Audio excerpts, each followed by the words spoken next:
ጤና ይስጥልኝ የተከበራችሁ ተመልካች አድማጭ የቻናሌ ቤተሰብ ተከታታዮች፣ ሰበር መረጃዎች እየወጣ ይገኛል። ግብጽንም ማቅ አልብሷት ሐዘን አስቀምጧታል። ለኢትዮጵያም የብስራት የሆነ መረጃዎች እየወጣ ይገኛል። በዚህም ግዙፉ የኮንስትራክሽን ግሩፕ የሆነው ዊ ቢልት ግሩፕ የተሰኘው የጣሊያን ኮንስትራክሽንም ባለ ኩባንያም በኢትዮጵያ ታላቆ የአባይ ተፋሰስ የኮንስትራክሽን እንደሚሳተፍ ይፋ ሆኗል። በዚህም የሀገራችን መንግስት ይፋ ወደ 3 የሚደርሱ ፕሮጀክቶች አድርጓል። በተለይ ሁለቱ ፕሮጀክቶች በመጠናቀቅ ላይ እንደሚገኙም ተገልጿል። በተለይ የመገጭ አርጂና የመገጭ ፕሮጀክትን የአርጂ ዴዴሳ የመስኖ ግድቦች አሁን በቅርብ ቀን እንደሚጠናቀቁ ይፋ ሆኗል። ከዚህ ጋር በተያያዘ ግብጽን ያስደነገጣትና የልቧን ትርታም የጨመረው በመግለጫም እየይዛ እየገለጸች ይገኛል። አንደኛ በቆቦ አቦ ግድብ ተብሎ የሚታወቀው የመንድያ ግድብ ተብሎ የሚታወቀውና የካራዶቢ ግድቦች ጠቅላይ ሚኒስትር ዶክተር አብይ ባስቀመጣቸው ጊዜና ሰዓት እንደሚጠናቀቁ እንደሚጀመሩም ይፋ አድርጓል። በዚህም የጣሊያን ግዙፉ ፕሮጀክት ዊ ቢልት የተሰኘው ኮንስትራክሽንም እንደሚሳተፍ ይፋ እየሆነ ይገኛል። ሰላም ለሀገራችን ያድግ፣ ጦርነት አይጠቅምም አያዛልቅም። ለዛ ነው ግብጽን በእጅጉ እያስጨዋት የሚገኘው። የታላቁ ህዳሴ ግድብ መጠናቀቅ ብቻ ሳይሆን ቀጣይ የሚነደፉ ፕሮጀክቶችን የግብጽን የልብ ትርታ በእጅጉ እየጨመረ ይገኛል። በዚህ ደግሞ ሁለቱ ፕሮጀክቶች በመጠናቀቅ ላይ ይገኛሉ። በተለይ የመገጭ የመስኖ ፕሮጀክትና እንዲሁም አርጂ ዴዴሳ ተብሎ የሚታወቁት ግድቦች በመጠናቀቅ ላይ ይገኛሉ። በዛሬው ዕለት ጠቅላይ ሚኒስትር ዶክተር አብይ በምስራቅ ቦረና ላይ እንግዲህ የመስኖ ፕሮጀክቶችን ይፋ ጉብኝት አድርገዋል። በተለይ የምስራቅ ቦረና ዞን በድርቅ ብዙ ጊዜ የሚመታ ነው።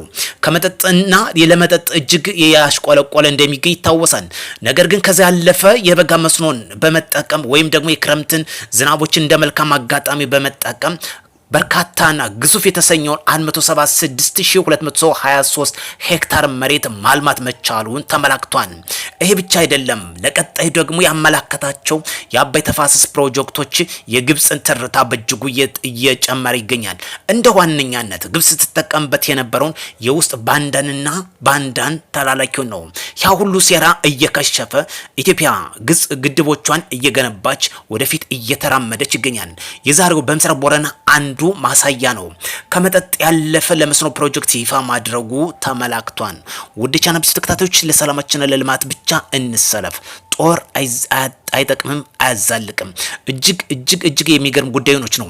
በተለይ ግብጽ በከፍተኛ ሁኔታ ሶሻል ሚዲያውን እያስጨዋት ይገኛሉ። ቀጣይ የሚገነቡ ፕሮጀክቶችን በተለይ እነዚህ በሶስት ደረጃ ጠቅላይ ሚኒስትር ዶክተር አብይ አሁን በዲዛይን መልኩ ያስቀመጣቸው ወደ ስራ እንደሚገባ የተገለጸበት አንዱ የጣሊያን ኩባንያ ኮንስትራክሽን ዊ ቢልት ግሩፕ የተሰኘውም እንደሚሳተፍ ይፋ ሆኗል።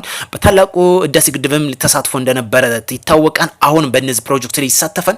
ስለዚህ የግብጽ ዋናኛ ትርታ የጨመረው ጉዳይ ነው። ኢቨን እንኳን ሩቅ ሳንሄድ እዚህ ጎረቤት ሀገር ጅቡቲ ንጹህ ውሃ መጠጥ እንኳን ተወስደው ከሀገራችን መሆኑ ስንቶቻችሁ ታውቃላችሁ? ግብጽ ብቻ አይደለችም ጎረቤት ሀገራችን። ኢትዮጵያ የምትለምንበት ሳይሆን የምትለመንበት ሰዓት ሩቅ አይደለም። ከዚህ ጋር በተያያዘም ሌላ ጫጭር መረጃዎችን ላስታውሳችሁ። የነገሌ ቦረና የአውሮፕላን ማረፊያም ተጠናቆ ወደ ስራ ገብቷል። ከሳምንታት በፊት እናስታውሳለን በማርቆስ አዲሱ የአየር ማረፊያም ተጠናቆ ወደ ስራ እንደገባ፣ ዛሬ ደግሞ የነገሌ ቦረና የአውሮፕላን ማረፊያም ተጠናቆ ወደ ስራ መግባቱ ይፋ ሆኗል። ከመቀሌም የተሰማ ጉዳይ አለ። እዚህ ጋር በተያያዘ በተለይ እስልምና ሃይማኖቶች የሰጡት መግለጫ አለ።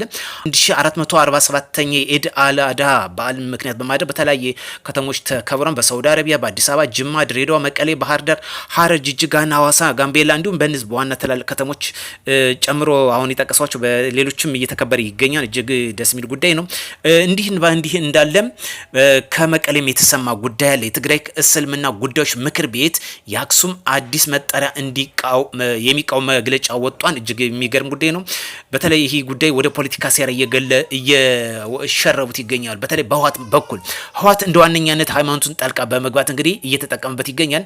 በዚህም ምክንያትም የእስልምና ጉዳዮች የገለጸ ይገኛል። ትግራይ ክልል እስልምና ጉዳዮች ከፍተኛ ፍርድ ቤት በአክሱም ከተማ ወቅታዊ ሁኔታ ላይ ያለውን አቋም የገለጸ ሲሆን የቅድስት ከተማ አክሱም የሚለው አዲስ የከተማዋ መጠሪያ ስም ፍትሃዊ ባልሆነ እንደሚቃወም አስታውቋን። ምክር ቤቱ ይህን የገለጸው ዛሬ በመቀሌ ከተማ በተከናወኑ የኢድ ሶላት ስርዓት ላይ መሆኑ የተገለጸው በአክሱም ከተማ ለተፈጠረው ችግር መፍትሄ እንዲገኝ በሰላማዊ መንገድ እንዲፈታም አሳስቧል። ይህ ጉዳይ ባይዞ ህወሓት ነው እየጠመዘ በሃይማኖት እጁን እያስገባ እንደ ፖለቲካዊ ትርፍ እየተጠቀመበት የሚገኘው። ስለዚህ የእስልምና ጉዳዮች ምክር ቤት በዛሬው ዕለት ባካሄደው በዓሉ ምክንያት በማድረግ አሳስቧል ማለት ነው። እጅግ እናመሰግናለን። ህወሓት ለፖለቲካ ትርፍ ባይዞ እየተጠቀመበት የሚገኘው ከዚህ በፊትም እናስታውሳለን። አሁንም እጁን እያስገባ ይገኛል። እንግዲህ የተሰማ ጉዳይ አለ። በተለይ የመከላከያ ታርጋ ቁጥር አመሳስሎ በመጠቀም ወንጀል ሲሰሩ የነበሩት የትራፊክ ፖሊስ ባደረገው ክትትል እጅ ከፍንጅ ገቢ ማድረጉ ተመላክቷል ማለት ነው። እጅግ የሚገርም ጉዳይ ነው። በተለይ የመከላከያ ታርጋ ቁጥር የተለያዩ ታርጋ ቁጥሮችን እንደተገኙበት የትራፊክ ፖሊስ ባደረገው ብርቱ ክትትልና ቁጥጥር ምክንያት የተለያዩ የታርጋ ቁጥሮች ውስጥ ሲጠቀም እንደነበር በዚህ ደግሞ ፓትሮል የእግር ፓትሮልን በመጠቀምና የመከላከያ ታርጋን በመጠቀም ወንጀል ሲሰሩ የነበሩት የትራፊክ ፖሊስ ባደረገው ክትትል ገቢ ማድረጉ ተመላክቷል። ስለዚህ ማህበረሰቡ ሊነቃና በንቃት ሊከታተል ይገባል። በተለይ ትላልቅ ኢንስቲትዩሽን ወይም ተቋማትን ምክንያት በማድረግ ለወንጀል እየተጠቀሙበት ይገኛሉ። የተለያዩ ፎርጂድ ታርጋዎችን የተለያዩ ምክንያቶችን በመጠቀም ወንጀል እየተበራከተ ነው። ይህን ጉዳዮች ደግሞ በጽኑ መከታተል ያስፈልጋል። ውድ ቻናል ቤተሰብ ተከታታዮች ሰላምና ሰላም ይቅደም።